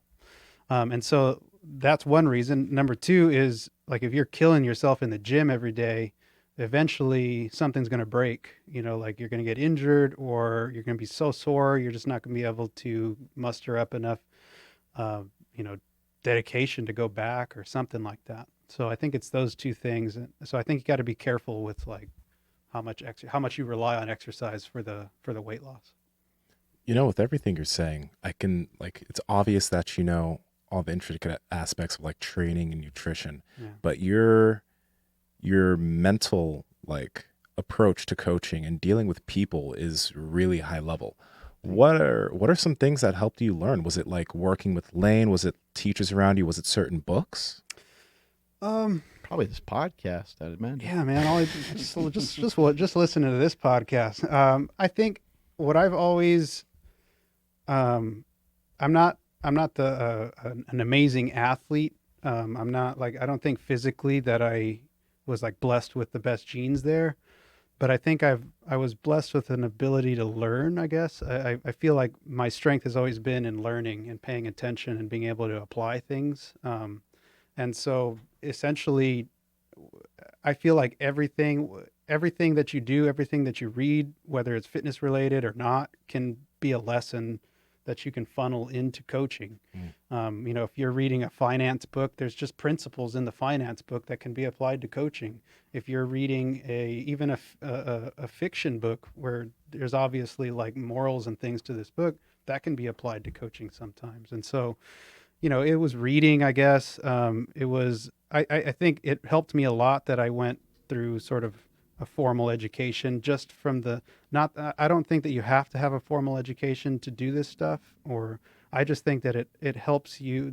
They're basically organizing all this information and helping you to, come up with, or helping you to develop the tools to like synthesize that information, and to, some people can do that without the need for formal education. But I think that's, I guess I pride myself on the mental part. So thank you very much for that compliment. That means a lot.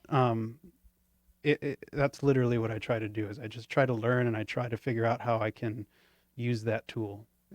I just try to keep my tool chest like full of tools. Yeah. That's awesome. It sounds like you've done a good job of trying to help people to get to a goal without doing too much shit that they don't want to do. Yeah. Um, what are some things that you might have to do that you don't want to do? What are some things that you had to do to lose weight? What are some things that some of your clients have had to do to lose weight that maybe they don't always love it? Because I feel like you're finding a pretty good balance between things that you don't want to do and things that you should do. But there's got to be some stuff that you don't want to do sometimes, right? Yeah. Yeah. I don't want to make it seem like I'm getting people to where they want without making any changes at all. But, you know, there are a lot of, I mean, you're going to have to, if you're going to lose weight, there's going to be a point where you're going to feel hungry sometimes. You're going to have to restrict yourself in some way, somehow, you know, whether that's cutting out a food group, whether that's counting your calories and deducting some in order to lose weight, Fasting. or fasting, or, you know, whatever the case may be. I think that that's sort of like the common denominator is we're going to have to take something away at some point, and it's going to probably not feel so good at some point. If it's exercise, you know, maybe you're going to have to move in some way. Hopefully we can find a way that's tolerable for you as opposed to other ways. But yeah, I mean, if you want to be healthy, in my opinion, you got to do daily movement. You've got to, you know, eat a certain way as far as, you know, food profile. And if you want to make sure that you're not gaining too much weight, then you're going to have to keep yourself accountable with some sort of restricting property. Where should someone start with their calories, and where should someone start with their caloric restriction? Um, that's a good one. So if it's just a straight beginner, like somebody who has no idea what even calories are, maybe, um, I think just portion control could be an easy way to start, just to get a sense of like how much am I eating on a day-to-day basis. Like every time I eat, I'm taking like three scoops of rice, like 3 cups of rice or whatever the case may be, and like 2 steaks and no veggies or something like that. You know, or every time, or I'm going back for seconds and thirds, and just get an objective view, however that may be, of how much you're eating, and then also maybe buy a scale or take some measurements or take some photos, track some data for 2 weeks. How much am I eating? Whatever measurement tool you use, and how is that affecting my body composition? How is that affecting my weight? Okay, I gained some weight during those 2 weeks, so that means that if you've gained weight, you have been in a caloric surplus for 2 weeks, and 2 weeks is probably a good enough time for you to not have like weird fluctuations, and you might just want to track average weights from week to week. And so if I gain some weight and my goal is to lose weight, okay, so let's see how I can decrease the amount of food on my plate for now, or you know, that might work. You know, if they're not eating like super high oil foods and things like that, where there's hidden calories that they can't see, that could be a real simple way for them to just start. And if they have a sense of calories, you can do the same thing. The principle is the same. It's just how specific you're getting. So you can track calories by weighing things out or tracking them on a MyFitnessPal or something, taking your weight. And if you gained weight, same thing applies. You just ate too many calories, and let's cut back a little Again, I bit. just want to point out for people that are actually like, you know, really kind of hunker down and pay attention and want to lose weight, just try not to do everything all at once. Yeah. Because it just makes it too difficult. And I know that you probably feel like you're mentally strong. You probably feel like you're mentally tough, and some people maybe feel otherwise about themselves. But even if you're a former football player or collegiate wrestler, or like just take it one step at a time. You know, track the calories, and then, you know, get used to the food, and then, you know, if you wanted the following weeks, reduce the calories a little bit. But if you reduce the calories by 1,000 and you start Yeah. exercising right away, it's not that you can't do it. I'm not going to be the person that's going to tell you that you can't do something, because we've seen people do all kinds of miraculous things, but you just really you're just making it more difficult than it's necessary. So if you're adding in exercise, you haven't really exercised before, and you're also reducing calories, probably just a small tweak will get you the results you're looking for now. Yeah, I think I'd like to stress that it's not necessarily about big sweeping changes. Like I feel like a good analogy might be like to turn a battleship. Like you can't just turn it around on a whim. Like it takes Yeah, a like in Hot Shots. Anybody yeah. see that? Or are you guys too young? Hot Shots Part 2. Yeah, that's it's going over my head. Damn it. I don't know what hot He shots is. so his The first or second one? the second one, his cap blows off, and they're on an aircraft carrier, and he goes, oh my god, my hat blew off. He's like, we got to swing this bad boy around and pick that up. Right. And like that will send us off course for weeks. So what I like Anyway, I think one thing that's important is, let's say you've been, I don't know, let's say you're in your 30s and you're trying to lose some weight. Your habits have built momentum for 30 years. It's going to take some time to slow that momentum down to get things going in a different direction. You can't just pivot and go the other direction. And I think that pivot for a lot of people, like you're saying, is when they go on a 1,000-calorie diet and they start going and doing a bunch of cardio or whatever in the gym, and they burn themselves out, crash and burn, and then they end up gaining all the weight they lost back, and then some. So what I'd like to stress is just make a small but meaningful change. If it's the way I just said with the portion control, that's one way. Another way could just be the way that I did it, was like find one habit you can change about your eating. Like if you're eating fast food all the time, let's go with one meal not being fast food, or something like that. And the same thing again, just track the data. Did that make a change? Did that make a meaningful impact on your goal? If not, okay, let's try something else. And just keep trying things until you find that combination that's feeling like the sweet spot for you. You know, on that idea of habits, when you mentioned that you went up to 200 pounds, found out you were snacking, and those snacks were making you in like a 600 calorie surplus. That's a new habit where you don't snack as much. Same with me. Like I don't snack at all anymore. It happened more gradually, but it doesn't do well for me. Like I talked about granola bars. I used to eat a whole box of those things. Wow. I love that shit, man. Yeah. But you picked up this habit later on, even after you had that knowledge. So are there any other habits that you picked up a little bit later that you think a lot of people could benefit from? And are there any like baseline habits do you think would like benefit people in general, like don't snack? Yeah. Yeah, I think snacking, now that I've realized, when I came to the realization that I was doing it, I think that that's I think one that a lot of people do and they don't realize it. Yeah, chewy bars. yeah, I remember we had Jay Cutler on the podcast, and he said that he ate, he didn't have any problem, sucking it up and eating 8 times a day, and he did Yeah. it for a really long period of time, and I was like, oh my god, 8 times a day. And I think I just looked it up one time, and you can find whatever you want on the internet, whatever you're looking for. But I saw some information that said the average American eats like 13 times a day. I was like, Yeah. well, all these people got Jay Cutler beat all to hell. Jeez. So I think there was a study that came out that was saying that people underestimate their caloric intake by upwards of like 50% or something like that.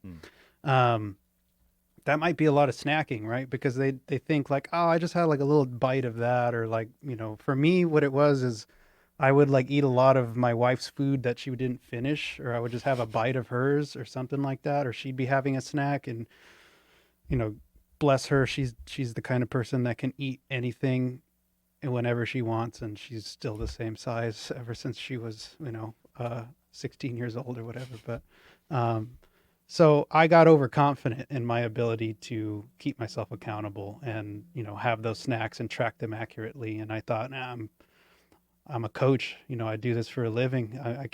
I'm not going to fall prey to those things, but I did. So it was humbling. So that's one thing, like just accountability on that side of things.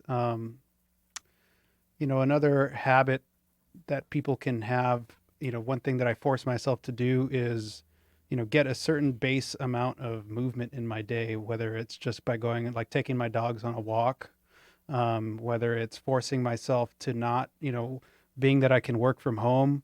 One thing that I realized I was doing was just sort of like sitting or laying while I did my work too much, like all the time, like it was comfortable. So I started forcing myself to take these little, at least if I've been working for an hour or straight, I took 5 minutes to just sort of like maybe stretch or get into like a squat position or go for a little 5-minute walk or something like that. Because those little things add up, and that'll help you to make sure that you're not just sedentary all day. And that's something I tell people that are have an office job is, would your boss kill you if you got up every 5 minutes an hour and just did something, walking, stretching, getting into a squat, stuff like that. So those are two big ones, I think. Yeah. Some daily movement and just accountability on the intake. If you're still really dying and you want something to snack on, you can try to lean towards something that's got more protein in it. It's obviously it's not going to taste nearly as good as some sort of packaged food, but hard-boiled egg, mozzarella stick, just a piece of cheese, or even like a protein shake. Some of these things I've suggested to people and they've had a lot of success with. Maybe some cottage cheese or something like that. I've even recommended to people, have a protein shake before you go shopping. Have a protein shake before you go to a restaurant that you always know is slow, because you're going to get there, they're going to put the bread on the table, and you're starving. And you're just thinking, like, you had a long day at work, maybe you had a long week at work, and you're just kind of stressed. Now you're with the family, you want to enjoy. Your willpower is going to dwindle down. You're starving, quote unquote starving. And so just having just a little something can, in that case, can help a lot. But I agree 100% too about what you were saying about like eating while you're cooking. It's like, how many of us are guilty of that? Oh man. Like, you're always just grabbing, and you're not even thinking. You're like in a frenzy because you smell the food. You're all excited. It's like watching the sharks get their chum on Shark Week, right? And you can't help it. Think of what you're like when you're going to feed your dog, say, and how like they're going crazy and they're jumping all over. That's literally you on the inside, except you don't have anybody dictating what you're eating. Yeah. You don't have anybody giving you just a little cup of something. Exactly. So yeah, that's a good point. Do you find, because you work with a lot of different individuals and obviously you practice flexible dieting, are there situations where you've put somebody on like a ketogenic type diet or one of these different diets? Yeah. I've had some clients who are like in the medical field, like EMT or nurses, where they have to do overnight shifts and things like that. I've found, and the research is there to show that the day after an overnight shift, because of the broken up sleep, they're basically less insulin sensitive, and so their blood sugar control is not very good for the day after something like that. And so I'll have them practice some intermittent fasting, going into the overnight shift, and then coming out of it, I'll have them do like a ketogenic diet maybe for the first day. And then kind of gradually increase their carbs over the next couple of days as they recover from that event. So it's all very sort of specific to things like that. That's one instance where I'll get into to those kinds of things. Sometimes I'll get clients who have like an autoimmune disorder. We'll start getting into like gluten-free stuff and like dairy-free stuff, and research may or may not be there, but I found a lot of times that these people who have these autoimmune issues have some issues with digestion as well, have some issues with their gut. And maybe it's leaky gut, maybe it's not, I don't know. But they tend to have these inflammatory responses to some of these things like gluten. They're not gluten intolerant. They're not, they don't have celiacs, or they're not lactose intolerant, but sometimes removing some of those actually helps them with their symptoms, whether it be like a rheumatoid arthritis or something like that. So sometimes I'll play with those things just on a case-by-case basis, for sure. What you got over there, Andrew? I was just curious which video games you were playing when you were a kid. Oh, man. Definitely Call of Duty was like my favorite. Call of Duty 4, I think it was. Yeah. Oh, man. Modern Warfare. Okay. I think that's the one I used to play too. Yeah. Gears of War. That was a big one. Yeah. It was a lot of first-person shooters, for Okay. sure. And then I started getting into like those Skyrim and like those, open world. Oh, Grand that's Theft Auto. dangerous. Yeah. Oh my gosh. Yeah, any massive multiplayer online, it becomes your life, right? Oh yeah. Well, and so like all my friends we all just we get off of school, we go home, we get online, we're talking to each other through our headsets, and we're playing video games with each other. So it's just like it's social. Yeah, Yeah. we just had Elliot Hulse on, and he was talking about how like everything's becoming virtual reality. Like, you know, we're virtually shooting each other on, you know, these video Yeah. games and stuff instead of actually like going out and like, you know, whacking each other with a stick or something. You Yeah, know? my brother was big into video games with me too. So like early on, like I got started early. I had the Nintendo 64 and then the PlayStation, and so like him and I would play each other, and you know, all the games that they had, Yeah. Mario Kart and all that crap. So All the good stuff. Yeah. yeah, In regards to like what Nsima was saying about like getting somebody on a different type of diet, you know, you and I were talking about like my back issues also. If I were to follow like a flexible dieting, you know, method or whatever, but I like, you know, like, oh, but I can mix in this hot sandwich because it fits my macros, but the carbs from the bread make me feel like shit. So because of the inflammation and whatnot. And then, so then does that like mean it doesn't work for me, or I just need to fit better macros, right? Because like the macros will fit, but that doesn't mean that my body's going to appreciate what I put in it. yeah. I think there's nothing wrong with the approach. I think that it's exactly what you said. Like you just picked a suboptimal food to fit into your macros for you, and there's a lot of instances where that happens, where like people just find that this food doesn't make them feel good. That, you know, maybe it's bread, maybe it's cheese, maybe it's whatever, and for whatever reason for them, it creates a reaction. So that's why I go back to saying, like, you can eat that, you can eat what you want, but pay attention to how it does make you feel. Pay attention to the consequences or the physiological effect of what putting that in your body does. And then is there a certain type of diet that you recommend more than others for gaining size? That's a good one. Asking for a friend. Asking for a friend. Myself.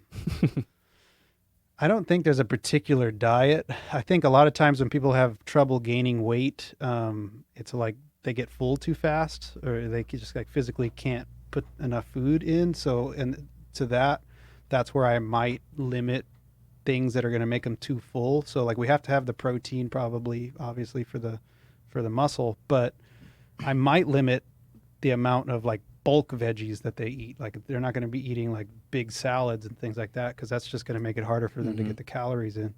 I might try to get them to rely on things like, you know, faster digesting carbohydrates or things like that.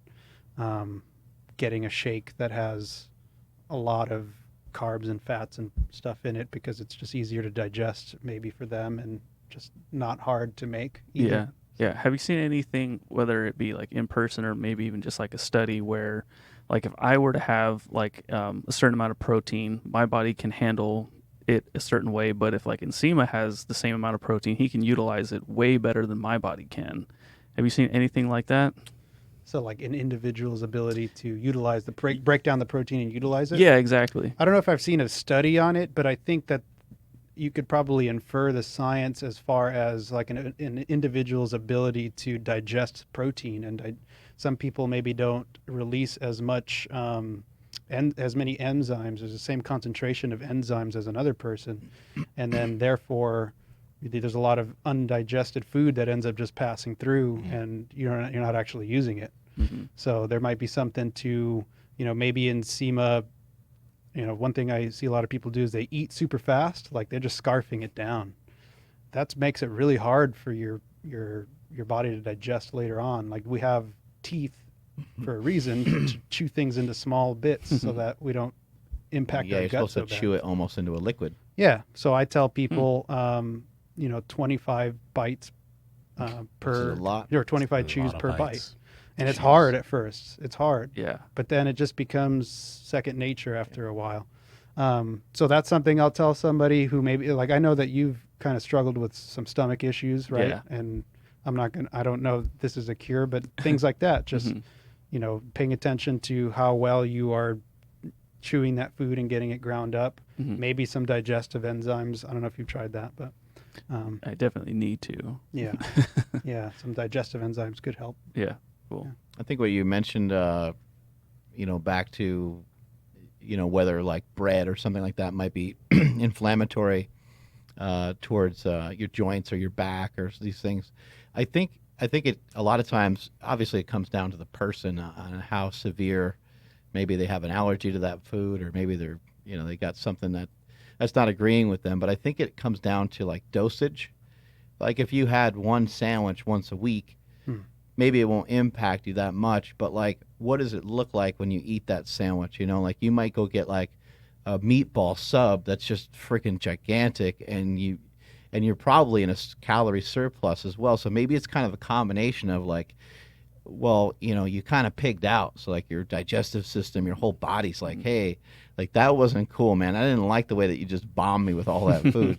Whereas if you just had like a bagel with like a little bit of butter on it or something, maybe it wouldn't be as harmful. So I think that gets to be the tricky part about some of this stuff where, someone has a real true like gluten intolerance, and then maybe somebody else just they're not like completely intolerant to it. It's just that if they get nailed with a big dosage of it in combination with it being excess calories, then maybe it's more insulting to Yeah, metabolism. it definitely makes a lot of sense because like I've been having the like the yogurt with the Greek yogurt with like just our protein. Yeah. Like I had never tried it and it's freaking amazing. So after the first time I had it, I was like, dude, it's go time, and I poured a just ridiculously sized bowl, and the whole like for the next 2 days, dude, I was just crapping my brains out. Oh, I'm I like, bet. what's happening? And I'm like, oh yeah, that's right. Yeah. I can't have a gallon of Greek yogurt when I Right. don't have any dairy. Period. Yeah, that much lactose at one time. These damn Lactobomb. growing pains, man. I think it's a good point.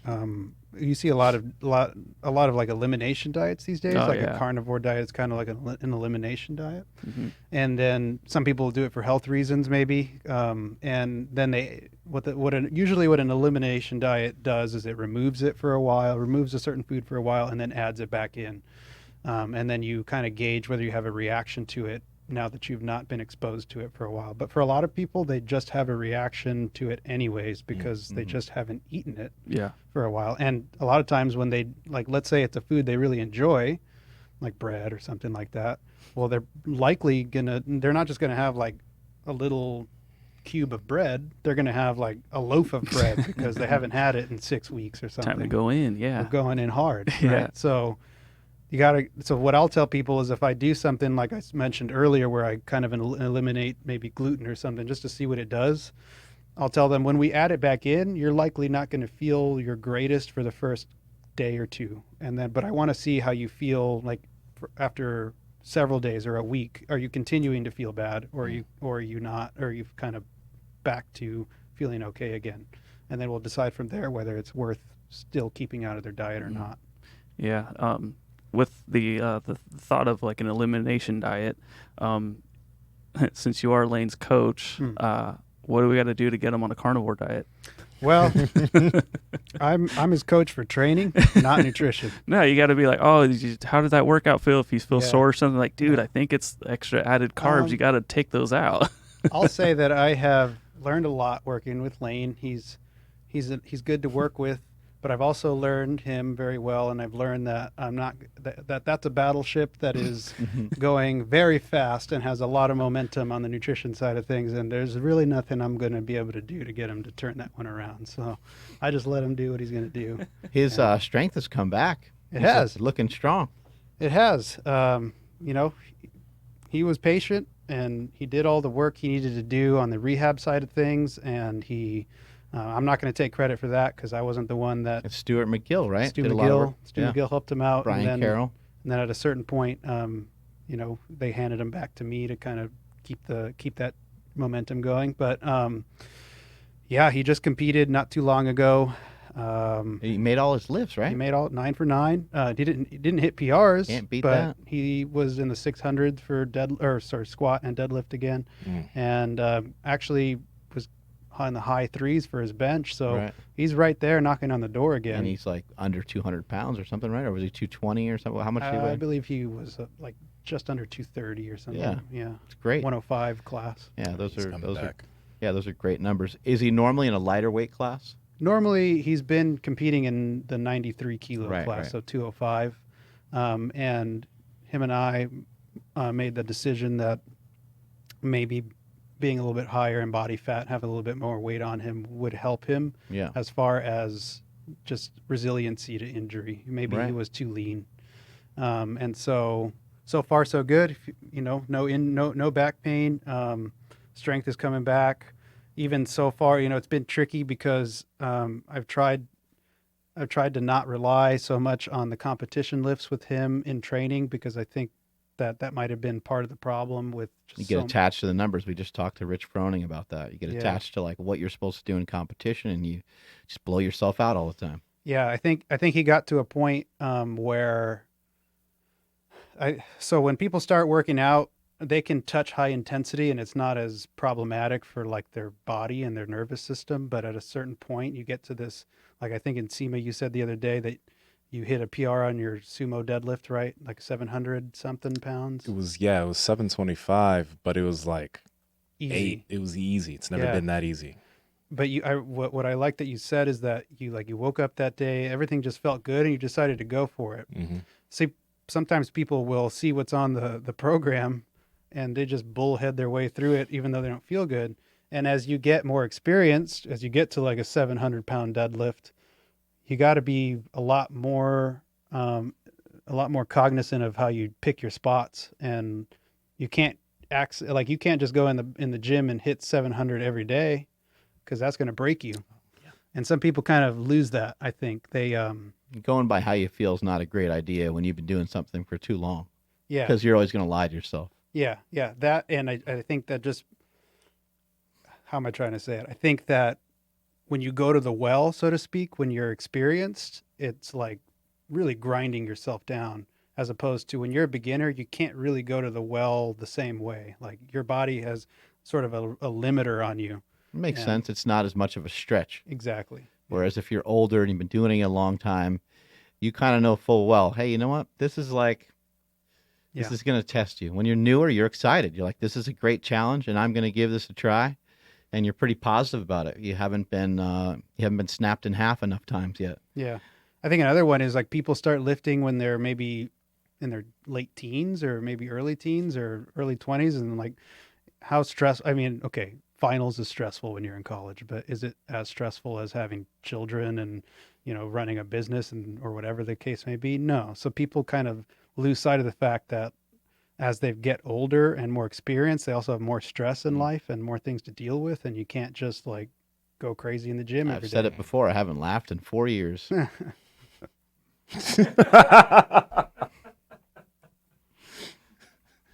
Anyway, you got any other questions? Yeah, what's the because you're going towards your PhD right now. What's Yeah. the subject of it? Sports science. So I really like data again. And so one thing I got into with my clients is I track metrics sports science wise. So whether that be HRV, training load, wellness scores, and things like that. I'm really interested because I think there's been a big explosion in that stuff with, sports science is now in NFL and NBA and things like that. And they come out with a lot of fancy metrics, a lot of fancy apps or fancy equipment. And I think that sometimes simple is better with a lot of things. And so my thought is that there might be a lot more value in just doing the simple things. And what I want to do is compare the simple metrics to these fancy things and seeing if we can, is it worth $1,000 or not? And maybe being able to give recommendations on, when it's appropriate to use that stuff. We talked about that yesterday in the gym because we set up this thing with the chains and we did these flies with the chains. And I was like, sometimes when we set up these weird things, sometimes it's not worth it. I was like, but that one's totally worth it. Sometimes setting something up or, putting on like a mask or like whatever it is you got to do for your training or hooking, syncing up your watch to your phone or like just whatever it is. Like you're saying, maybe it's like too much of a distraction. Maybe it's not really worth it. Like, is it really that beneficial to go through this process and to take the time to do it? And you got to be able to judge that and know it for yourself. I think people just because we have the ability to do it, they're starting to get obsessed with it. Yeah. Doing something just because you can doesn't mean you should do it. Yeah. Where can people find you? So you can find me on Instagram at the Strength Cave, my website, www.thestrengthcave.com. I opened up a YouTube that I'm going to start doing stuff on, but as of right now, there's not much on there. But YouTube is The Strength Cave as well. So yeah, those three main locations. And where are you living these days? Right now, I live in Phoenix, Arizona. That's where I was born and raised. I moved to Florida for a little while, but I'm back in Phoenix and Cool. probably going to stay there. All right, man. Thank you so much for your time. Really appreciate it. Yeah, thanks you guys so much for having me. It was great. Strength is never weakness. Weakness is never strength. Catch you guys later.